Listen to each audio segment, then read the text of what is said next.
Hello दोस्तों, आप सभी को अपने चैनल ज्ञान सक्सेस कोचिंग सेंटर में स्वागत है। आज हम आप सभी स्टूडेंट्स के लिए मैट्रिक बोर्ड परीक्षा 2024 के लिए हिंदी का क्वेश्चन बैंक लेकर आए हैं, जो कि हर साल पूछने वाला प्रश्न है। तो आप लोग प्रश्न को देखिएगा और उस प्रश्न को याद करने का कोशिश करिएगा, क्योंकि ये सभी प्रश्न प्रीवियस ईयर क्वेश्चन है। तो आप लोग प्रश्न को ज़्यादा से ज़्यादा याद करने का कोशिश करिएगा, क्योंकि इसमें से आपके परीक्षा में आने का संभावना ज़्यादा है। तो चलिए हम चलते हैं प्रश्न पर, और प्रश्न को आप लोग देखिएगा और उसको याद करने का कोशिश करिएगा। तो प्रश्न को देखिएगा और उसको याद करने का कोशिश करिएगा, जो कि प्रश्न पूछा हुआ ये प्रश्न है। तो ये आप सभी के एग्जाम में आने का इसका ज़्यादा संभावना बनता है। तो आप लोग प्रश्न को देखिएगा और जवाब देने का या याद करने का प्रयास करिएगा। पहला नंबर प्रश्न है कि बुढ़ापे में इंसान बिल्कुल बच्चा बन जाता है। इस वाक्य में बुढ़ापे कौन सा संज्ञा है? तो बुढ़ापे कौन सा संज्ञा हो जाएगा? तो आप लोग बताइएगा कि बुढ़ापा कौन सा संज्ञा हो जाएगा।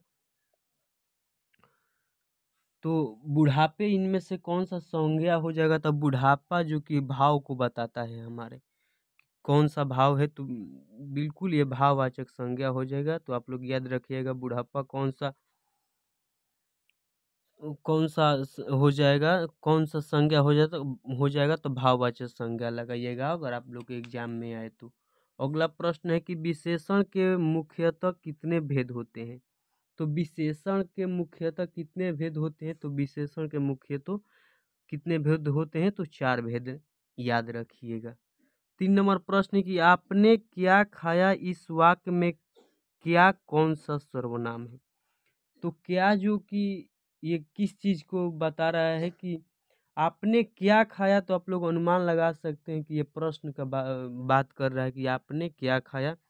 तो ये बिल्कुल प्रश्नवाचक सर्वनाम हो जाएगा। जो प्रश्न को क्या, कौन, कैसे, किससे ये सब दिखाए तो आप लोग समझिएगा कि प्रश्नवाचक संज्ञा की बात हो, प्रश्नवाचक सर्वनाम की बात हो रही है। तो चलिए आप लोग प्रश्न को देखिएगा और याद करने का प्रयास कीजिएगा। 4 नंबर प्रश्न है कि भविष्यत काल के कितने प्रकार होते हैं? तो भविष्यत काल के कितने प्रकार होते हैं? तो भविष्यत काल के मुख्यतः 3 प्रकार होते हैं। तो आप लोग भविष्यत काल के कितने प्रकार होते हैं? तो 3 प्रकार याद रखिएगा। 5 नंबर प्रश्न है कि दध्ययोधन का संधि विच्छेद क्या होगा? तो दध्ययोधन के संधि विच्छेद क्या होगा? तो दधि प्लस ओदन, इसका संधि विच्छेद बनेगा। दधि प्लस ओदन दध्ययोधन हो जाएगा। 6 नंबर प्रश्न है कि राम ने भिखारी को पैसे दिए, इस वाक्य में को किस कारक की विभक्ति चिन्ह है? तो को कौन सी कारक की विभक्ति चिन्ह हो जाएगा? तो आप लोग ये संबंध की बात बता रहे हैं, तो संप्रदान को के लिए ये इसका करेक्ट आंसर हो जाएगा। बी संप्रदान को के लिए दिखाता है। तो वह राम ने भिखारी को पैसे दिए, जिसमें को संप्रदान को दिखा रहा है, तो इसका करेक्ट आंसर क्या हो जाएगा? संप्रदान हो जाएगा। आप लोग याद रखिएगा।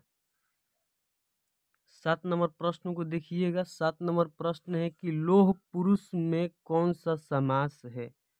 तो लोह पुरुष में कौन सा समास हो जाएगा? तो लोह पुरुष में कर्मधारय को दिखा रहा है, कर्मधारय समास हो जाएगा लोह पुरुष। तो कर्मधारय को दिखा रहे थे, कर्मधारय समास हो जाएगा। आप लोग याद रखिएगा। 8 नंबर प्रश्न है कि निर्जन में कौन सा उपसर्ग है? तो निर्जन में कौन सा उपसर्ग हो जाएगा? तो निर्जन में निर जो कि उपसर्ग हो जाएगा, जो शब्द से पहले लगे उसे उपसर्ग कहते हैं। तो निर्जन बन रहा है, तो निर इसका करेक्ट आंसर निर हो जाएगा। अगला प्रश्न है कि निम्नलिखित शब्दों में से कौन सा शब्द शुद्ध है? तो जो इसमें दिया है ऑप्शन में, उसमें से शुद्ध आप लोग चुनिएगा कि इसमें शुद्ध वर्ण जो शुद्ध वाक्य है या शब्द है वो कौन सा इसमें से हो जाएगा। तो इसमें शोषित इसका करेक्ट आंसर ऐसे लिखा जाता है, तो आप लोग इसका सी याद रखिएगा, शोषित का। 10 नंबर प्रश्न है कि यदि एक के बाद कोई भी भिन्न स्वर आए तो एक किसमें परिवर्तित हो जाता है? तो किसमें परिवर्तित ए हो जाता है, तो इसका याद रखिएगा कि ए अगर इसके बाद कोई भिन्न स्वर आए तो ए जो कि अय में परिवर्तित हो जाता है। तो आप लोग याद रखिएगा अय में परिवर्तित हो जाएगा। ए के अगर बाद कोई स्वर भिन्न आए तो आप लोग याद रखिएगा ए में परिवर्तित हो जाएगा, अय में। 11 नंबर प्रश्न है कि निम्नलिखित वाक्यों में कौन सा वाक्य शुद्ध है? तो इसमें बताइएगा कि कौन सा वाक्य शुद्ध है। तो आप लोग को लाइन से सबसे जो ऑप्शन दिया है उस ऑप्शन को पढ़ लेना है कि आपके दर्शन कब होंगे। तो इससे आप लोग को पता चलता होगा कि ये वाक्य क्या कहना चाहता है, कौन सा इसमें शब्द है, गलत है या सही है। दूसरा प्रश्न है कि मैंने यह काम करा। तीसरा ऑप्शन है कि प्यास से होठ सूख रहा था, मेरा बात सुनो। तो इसमें जो कि इसका करेक्ट आंसर हो जाएगा आपके दर्शन कब होंगे। तो ये शुद्ध वाक्य है। तो आप लोग वाक्य को शुद्ध को चुनने के लिए आप सबसे पहले ऑप्शन को बढ़िया से देख लीजिएगा, तब इसका आंसर जो लगाइएगा। 12 नंबर प्रश्न है कि हाथ साफ करना मुहावरे का सही अर्थ क्या है? तो हाथ साफ करना मुहावरा का सही अर्थ क्या होता है? तो किसी को चोरी करना ही कर लेते हैं तो उससे कहते हैं हाथ साफ करना, किसी की चोरी करना, इसका करेक्ट आंसर हो जाएगा। तो आप लोग याद रखिएगा हाथ साफ करना का मुहावरा क्या हो जाएगा, तो चोरी करना, इसका करेक्ट आंसर हो जाएगा। 13 नंबर प्रश्न है कि निम्नलिखित शब्दों में कौन सा शब्द शुद्ध है? तो इसमें भी आप लोग शुद्ध जो शब्द है उससे चुनना है। तो इसका हितैषी कैसे लिखा जाता है? तो हितैषी आप लोग याद रखिएगा, हितैषी में ऐसे लिखा जाता है। अगला प्रश्न 14 नंबर है कि अंतिम में कौन सा प्रत्यय है? तो अंतिम में कौन सा प्रत्यय हो जाएगा? तो अंतिम इम आ रहा है, जो प्रत्यय लास्ट में आए उसे तो आप लोग लगाइएगा इम, इसका प्रत्यय है अंतिम, इम, इसका करेक्ट आंसर सी हो जाएगा। उच्चारण से आप लोग देख लीजिएगा कि प्रत्यय कौन सा हो जाएगा। 15 नंबर प्रश्न है कि अष्टाध्यायी में कौन सा समास है? तो अष्टाध्यायी में कौन सा समास हो जाएगा? तो अष्टाध्यायी जो कि द्विगु समास के उच्चारण से आ रहा है, तो द्विगु समास लगाइएगा। तो इसका करेक्ट आंसर क्या हो जाएगा? द्विगु हो जाएगा। 16 नंबर प्रश्न है कि भारत में बेरोजगारी का एक प्रमुख एवं प्रत्यक्ष कारण क्या है? तो भारत में बेरोजगारी का एक प्रमुख एवं प्रत्यक्ष कारण क्या हो जाएगा? तो जाति प्रथा से भारत में बेरोजगारी एवं प्रमुख प्रत्यक्ष कारण जो कि जाति प्रथा हो जाएगा। तो आप लोग याद रखिएगा, इसमें जाति प्रथा लगाइएगा। 17 नंबर प्रश्न है कि पेड़ पर कमरा किसकी रचना है? तो जो पेड़ पर कमरा है वह किसकी रचना है? तो आप लोग इसको याद रखिएगा कि विनोद कुमार शुक्ल जी की ये रचना पेड़ पर कमरा है। तो इसका आंसर आप लोग विनोद कुमार शुक्ल लगाइएगा। अगला प्रश्न को देखिएगा और आप लोग याद करने का प्रयास कीजिएगा, जो कि बहुत VVI इम्पोर्टेंट क्वेश्चन है।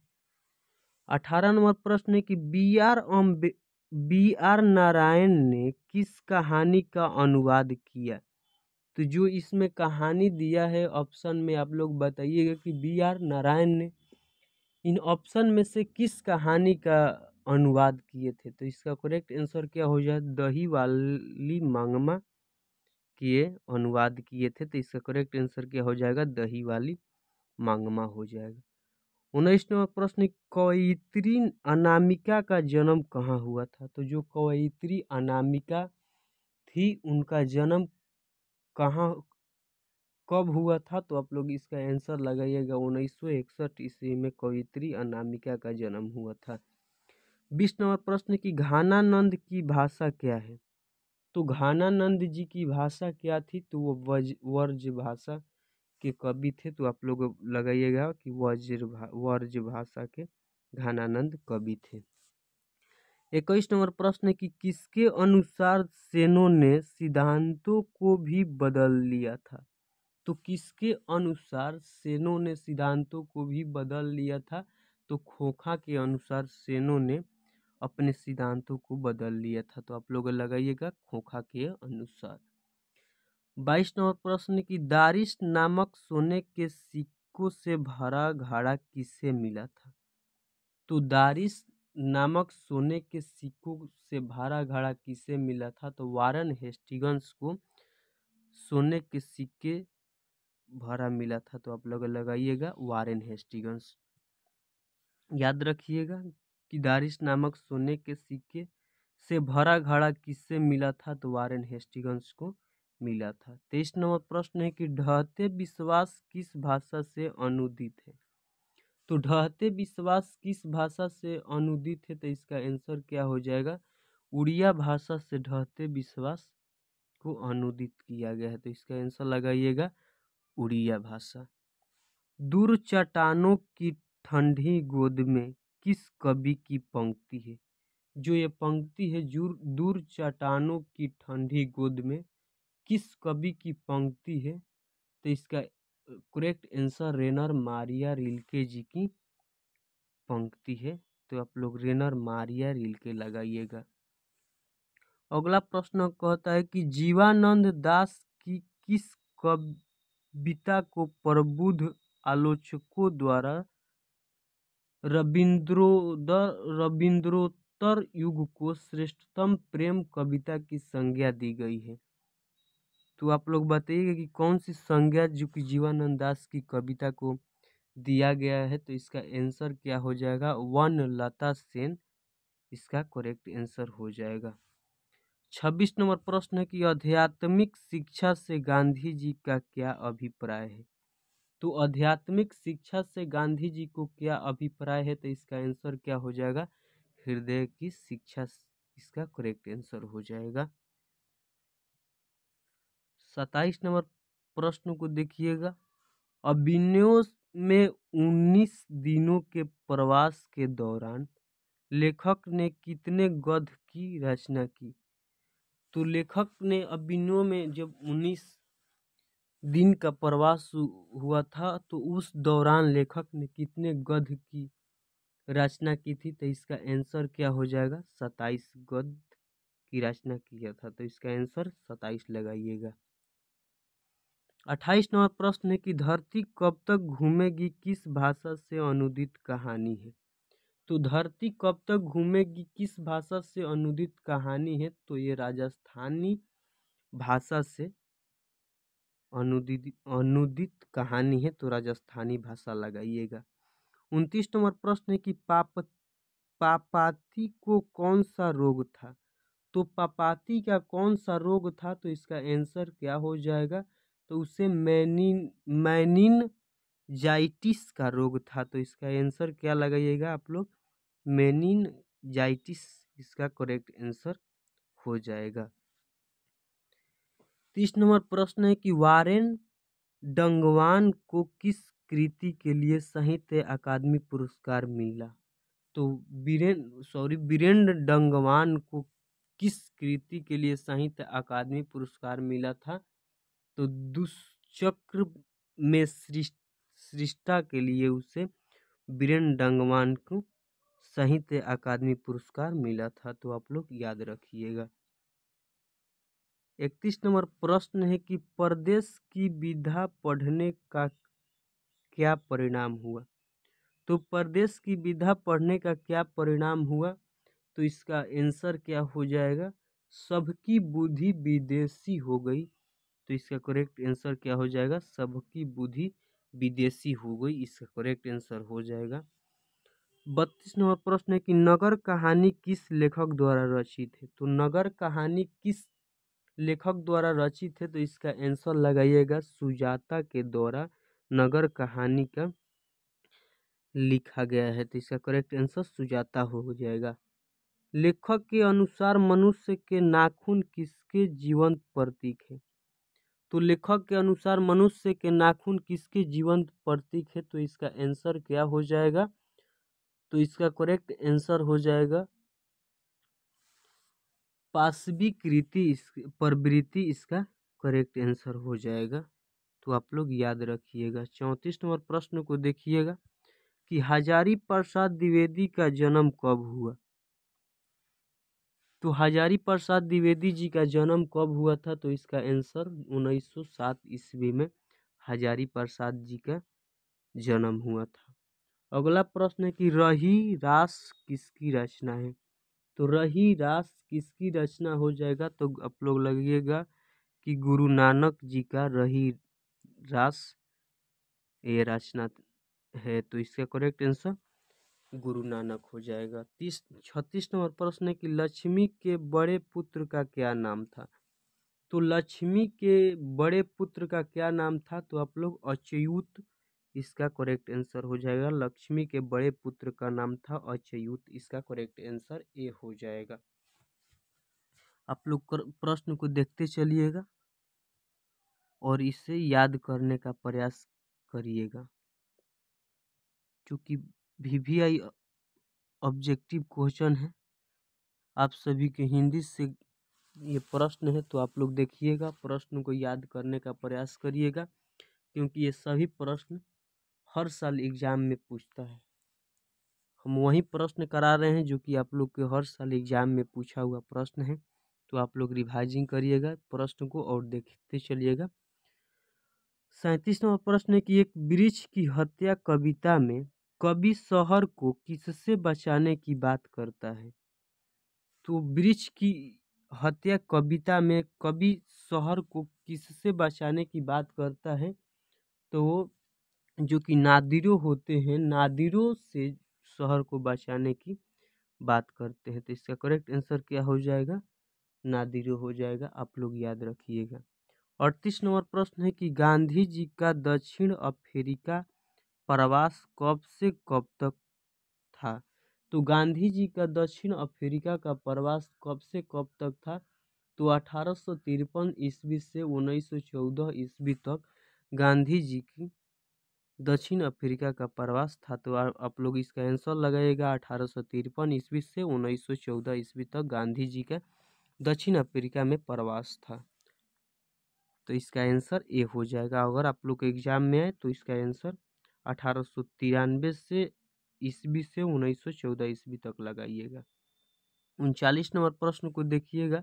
जब पंडित बिरजू महाराज को संगीत नाटक अकादमी अवार्ड मिला तब उनकी उम्र क्या थी? तो जब बिरजू महाराज जी को नाटक अकादमी अवार्ड मिला था तो उस समय उनका उम्र क्या था? तो उनका उम्र जो कि 27 साल का था। तो आप लोग याद रखिएगा 27 साल इसका करेक्ट आंसर हो जाएगा। 40 नंबर प्रश्न है कि कवि ने मालिन किसे कहा है?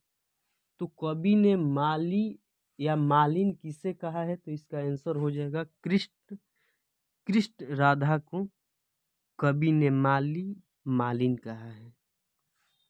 मंगू के अलावा उसकी माँ की कितनी संतानें थी? तो मंगू के अलावा उसकी माँ की कितनी संतानें थी? तो उनकी माँ की 3 संतानें थी। आप लोग याद रखिएगा।